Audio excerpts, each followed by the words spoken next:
নমস্কার, আমি শিল্পী।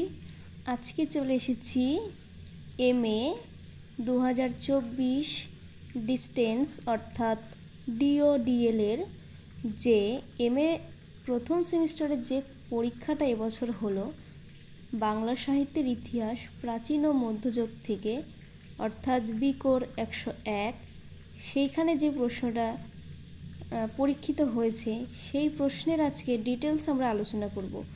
প্রথমেই বলে রাখি, এই পরীক্ষাটা অর্থাৎ ডিস্টেন্সের যে পরীক্ষাটা হয় সেটা মেনলি 4টে হয় পরীক্ষা। তো প্রথম সেমিস্টারের এইটা প্রশ্ন, আর প্রশ্ন লিখতে হয় 10 নাম্বারের 4টি, আর প্রত্যেকটা প্রশ্নের মান হয় 10 নাম্বার অর্থাৎ মোট নাম্বার 40, আর সময় থাকে 2 ঘন্টা।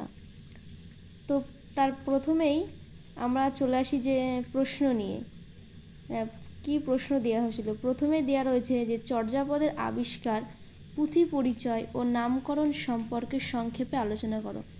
এই প্রশ্নটার অথবা রয়েছে বাংলা সাহিত্যের ইতিহাসে শ্রীকৃষ্ণ কীর্তন কাব্যের গুরুত্ব নিরূপণ করো, অর্থাৎ এইটা অথবা এইটা।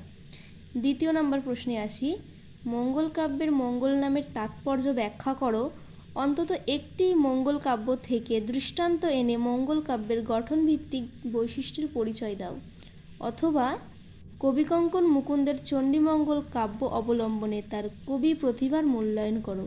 পরের পাতায় চলে যাই আমরা।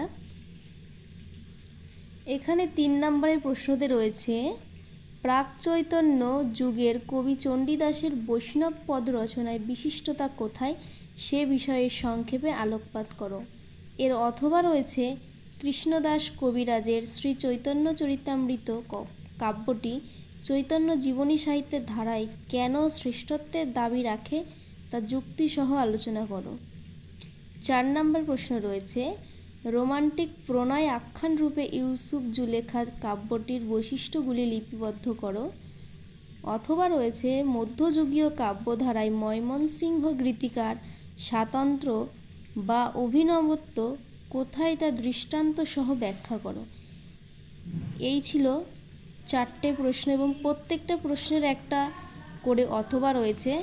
তো আপনারা যেটা পারবেন সেই বুঝে লিখবেন, এবং খাতা কিন্তু যথেষ্ট খুব ভালো করে দেখা হয়। মনে করবেন না যে প্রশ্ন খুবই স্বাভাবিকভাবে দেখা হয় অ্যান্সারগুলো। তো ভিডিওটা কেমন লাগলো অবশ্যই কমেন্টে জানাবেন। ভিডিওটা এই পর্যন্তই। পরবর্তী প্রশ্ন পরবর্তী ভিডিওতে আসবে। নমস্কার।